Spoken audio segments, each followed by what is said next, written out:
amigos? Estamos de vuelta en La Boca del Jarro. Estamos con dos economistas, Alejandro Inacochea y Juan Mendoza. Señores, muy buenas noches. Gracias por estar aquí. Buenas noches, Cristian. A ver, empezamos, ¿no? Porque leía unas declaraciones tuyas, Alejandro, ¿no? En este debate no esperabas anuncios aislados, sino una propuesta realmente estratégica para relanzar la economía de una realidad que es diferente. ¿Escuchaste finalmente esta propuesta integral, esta propuesta realmente estratégica, o se quedaron en cosas aisladas y además poco realistas? Mira, mi impresión es que son anuncios de campaña electoral. Es lluvia de ofertas. ¿Por qué? Porque no vas a cambiar el contexto, la realidad. La bonanza terminó. Tercer año consecutivo que tenemos déficit fiscal. Muchas regiones van a ver el canon reducidos a la mitad. Los anuncios de los dos candidatos van por el lado de bajar el impuesto, subir el sueldo mínimo que no ayuda, usar el fondo de estabilización, que sería muy peligroso, porque ese es un respaldo que tenemos para cualquier eventualidad en el país. Y no veo una propuesta integral para dar un viraje a la economía y recuperar lo que hemos perdido en los últimos años. Ahorita vamos a entrar al tema justamente, ¿cuál crees tú debería ser algo parecido a una propuesta integral? Juan, muchas coincidencias con Alejandro, porque leí un artículo tuyo también, no grave error utilizar el Fondo de Estabilización Fiscal.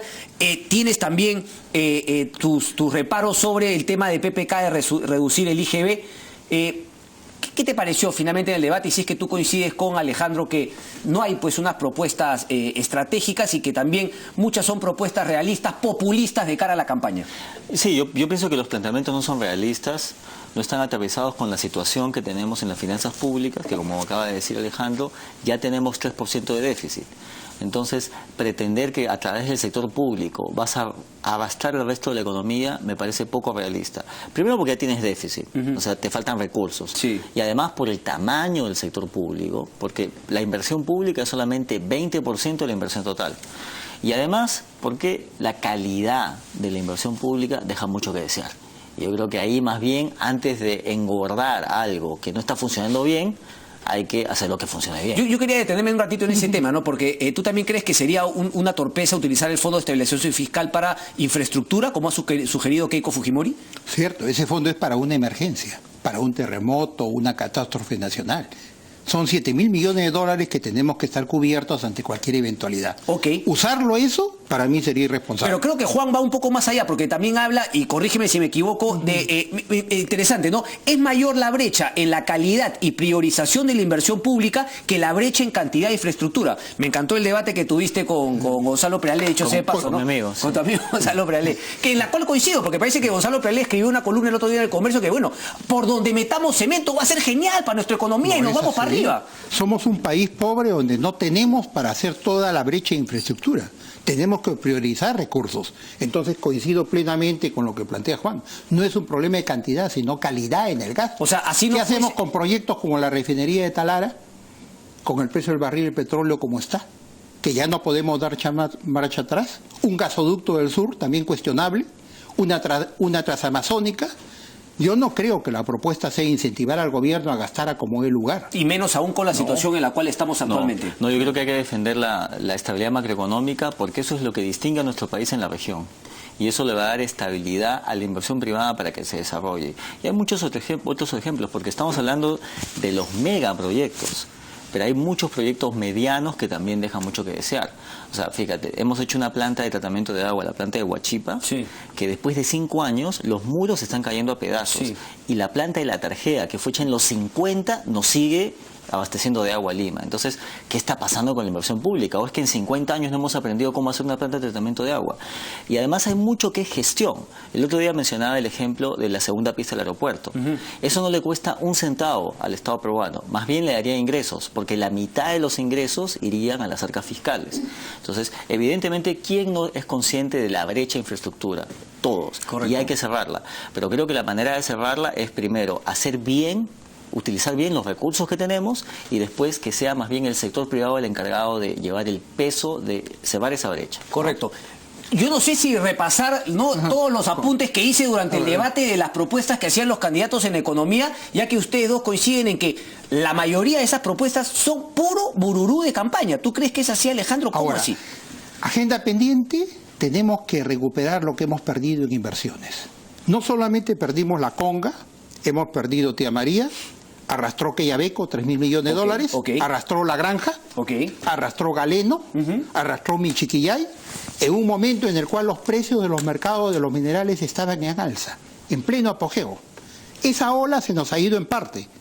¿Qué van a hacer los dos candidatos en el gobierno a partir del 28 de julio para recuperar esa inversión perdida y volver a crecer lo que hemos hecho en años anteriores? Pero ¿no has visto cómo se han atacado ambos candidatos, sobre todo Keiko a PPK, que le ha dicho que prácticamente pues que traer dinero de ¿no? inversión extranjera es prácticamente, él es un traidor a la patria, que por aquí, que por allá? En el tema también de los grandes proyectos, ¿no? Ella hacía prácticamente hincapié, ¿no? En la full consulta previa. Claro que eso está bien, se puede manejar, pero por ejemplo decía el agua al final a los mineros como si fuesen unos demonios. Ahí la pregunta simplemente es sencilla. Eso es solamente de campaña. ¿Tú no crees que tanto que anuncio electoral? Anuncio electoral, ¿tú crees también igualmente, que es así? Pero puede ser algo muy pesado después de levantar. O sea, recordemos lo que el presidente el agua Humala, oro y agua. Oro y agua. El presidente Humala nos dijo, agua sí, oro no. ¿Y qué pasó? Conga no salió. ¿No? Y fíjate que, como dice Alejandro, eso arrastró una serie de proyectos. ¿Cuánto nos ha costado eso? Mira, conservadoramente, por lo menos 1% de crecimiento al año. Y eso es conservador, ¿no? Y eso significa menos capacidad para aliviar la pobreza, para reducirla, porque recordemos que todavía tenemos 1/5 de la población que está en situación de pobreza, menos capacidad para el Estado para proveer otros bienes y servicios públicos. Ese es el costo real y es bien fácil para los candidatos. Yo coincido, yo pienso que a partir del 6 de junio ellos tienen que actuar con responsabilidad, porque la situación no es la anterior, no es una situación dramática, pero las vacas gordas ya se fueron, ya están atrás. Ojalá sea así. Terminó la bonanza. Porque dicho sea de paso, hablando de vacas, hoy día Keiko Fujimori ha dicho que también quiere regular el precio de la leche. O sea, ¿no? Regulando precios por aquí, por allá. Pero bueno, siendo positivos, ¿no? Que a partir del 29 de julio va a ser otro el proceder de quien sea elegido. ¿Qué es lo que debería hacer? Regionalización. La regionalización para mí es un fracaso. No implica volver al centralismo. No está funcionando. De 25 presidentes regionales tienes 7 que están acusados de corrupción. 3 en la cárcel. No hay un uso eficiente de los recursos, no hay una coordinación con lo que es el SNIP. Las regiones tienen que ser integradas en bloques mucho más grandes, macroregiones, un sistema de inserción transversal. Este fue un proceso apresurado, desordenado. Toda la clase política lo hizo sin entender claramente qué era regionalización.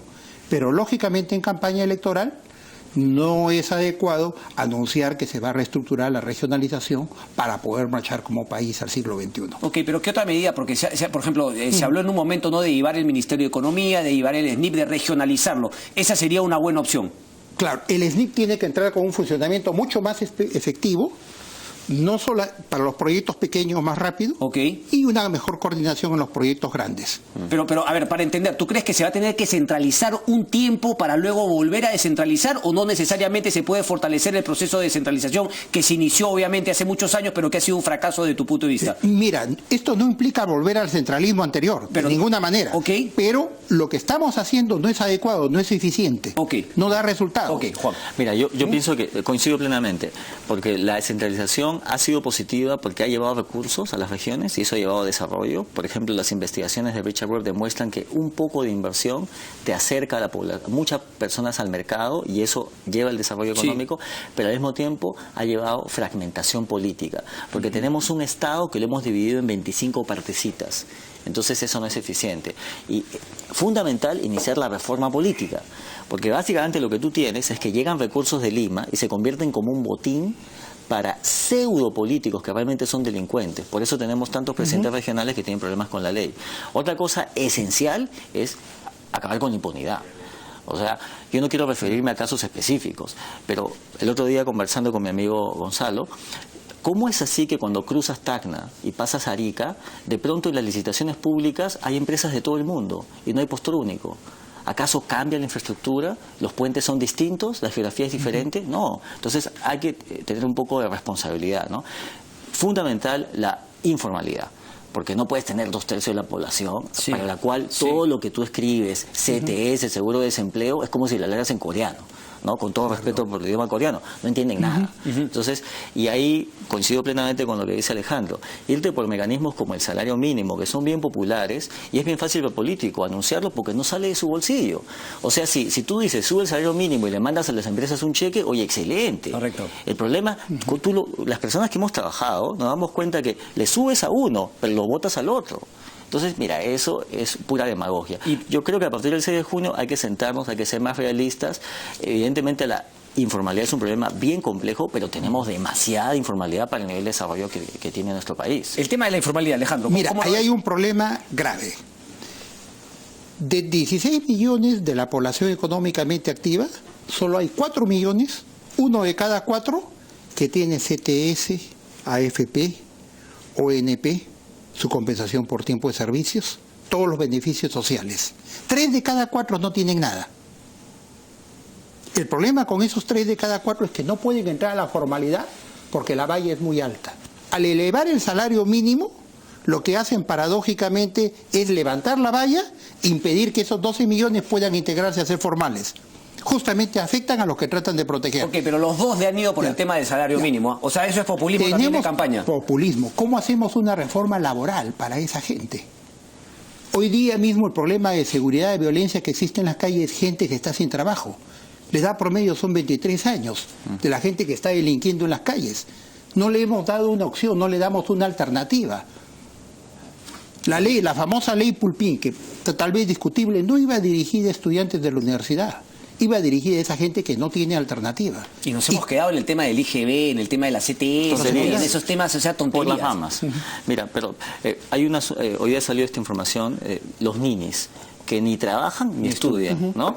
Población que está entre los 15 y los 24 años, y 20% de esa población no hace nada, ¿ya? ¿Y por qué? Mucho embarazo adolescente, especialmente para las mujeres, mucha pobreza, no tienen los recursos para pagarse la educación, y desnutrición, mala nutrición cuando son infantes.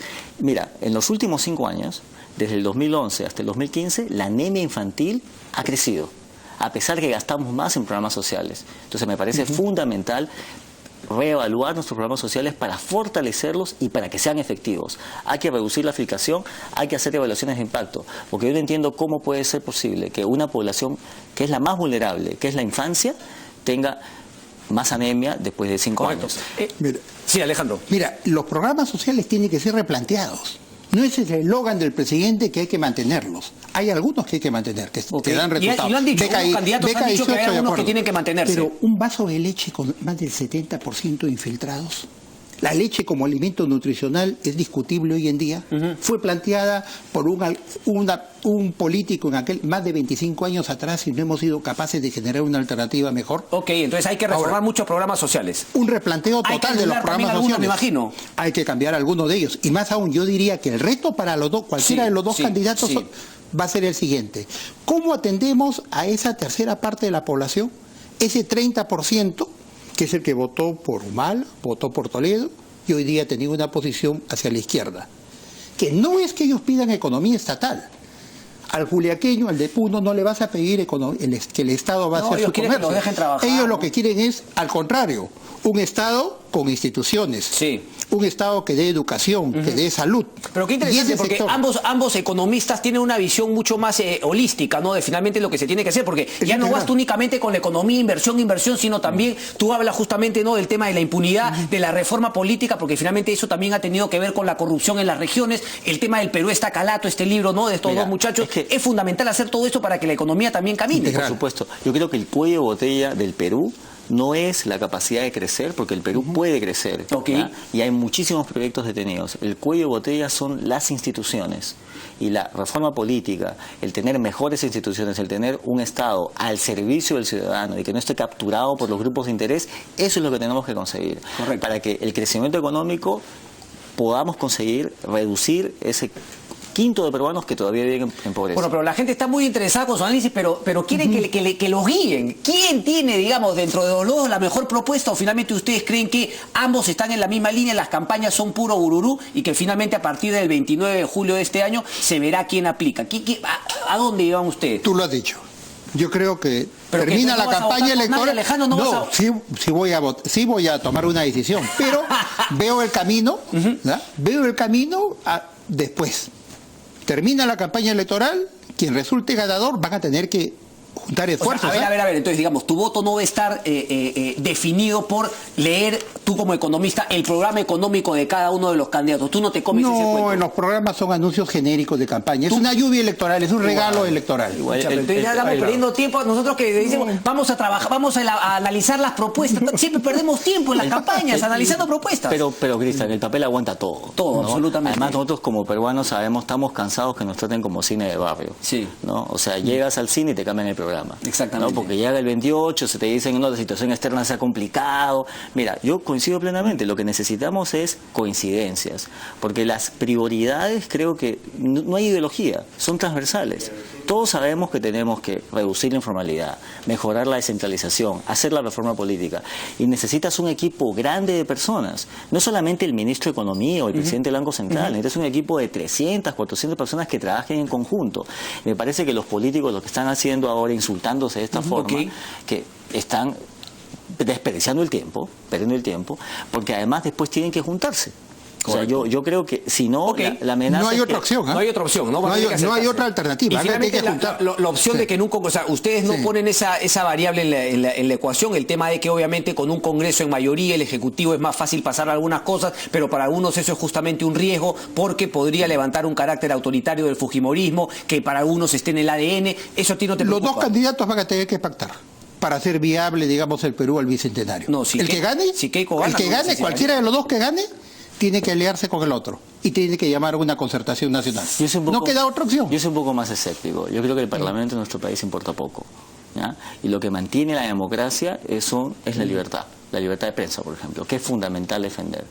Y mientras eso se mantenga y haya crítica al gobernante de turno y a las políticas que se hacen, creo que eso es mucho más efectivo que lo que pueda pasar en el Parlamento. Correcto. No me van a, ya que finalmente el tema de la... Sí, querías decir. Ahora, tengo reticencias con el nivel del Congreso que viene. ¿Por qué? No hay ¿Peor- una peor garantía. que el actual? No creo que sea peor que el actual, pero yo creo que vamos a seguir en la misma dirección. Correcto. Ya, si bien hay una renovación, pero no hay formación, no hay una orientación clara que se quiere hacer como país, se ha llamado en muchos casos a los caciques de las diferentes regiones. ¿no? Correcto. O sea, necesitamos partidos políticos, pero ese es un proceso de largo plazo. De largo no plazo. los tenemos ahora, así que poco importa si son de Keiko o de PPK, se van a comportar más o menos igual. ¿Me quieren decir por qué van a votar o se reservan ese tema? Por favor. El voto es secreto. El voto es secreto. Bueno, ya, No. entonces con eso termino. Ya que finalmente las propuestas no son una guía para decirme quién tiene mejores propuestas, quién tiene mejor un plan, ¿quién crees que ha sido más sincero finalmente con lo que crees tú será su postura económica de ser eventualmente gobierno? Porque ahí sí creo que hay diferencias, ¿no? O sea, Sí. Keiko prácticamente ha dicho que no a la gran minería, no a esto. PPK se ha mandado también al tema de la renegociación del gas. ¿Quién ha sido más honesto con su naturaleza en términos económicos? Mira, ambos han dicho lo que se quiere escuchar en campaña electoral. O sea, das por igual un empate. Ya en la misma dirección. No, yo Digo, creo que Keiko ha sido más populista. ¿ya? Ok. Creo que Keiko ¿Tú ha sido también, más populista. Alejandro? ha ido Pero- con mayores ofrecimientos pero- a dar lo que quiere el electorado. Y me preocupa en la dirección de lo que comenta Eso, Juan, pues. que muchas de estas ofertas electorales Les van a rebotar van después. Como boomerang. Como boomerang, en como contra fue en de el ellos caso de mismos. Ollantumala. Juan, querías Pero- terminar. Sí, quiero decir algo más, pero creo que PPK también ha ido por el mismo camino, solo que en lugar de andar 100 metros, anda 80. ¿Ya? O sea, por ejemplo, cuando habla del gas, ese es un gran engaño, muchachos, correcto. porque si tú renegocias el gas y multiplicas por 30, No significa ¿ya? nada. Las regalías que recibe el Estado peruano es Un una chancay de bicoca, 20. es un chancay de 20. Un chancay Así de que 20. ¿para qué te vas a distraer con eso? y más a como Además- está el mercado internacional, ¿no? Peor Exacto. todavía. Además, ¿quién te va a invertir cuando le Pero cambias el suena, contrato? pues suena bonito. Alejandro Nocochea, un placer como Cristian, siempre. Juan como- Mendoza. Hacemos una pausa y regresamos. No se mueva. Vamos a hablar sobre la presencia de Tibisay Lucena y el tema de Venezuela. Venimos.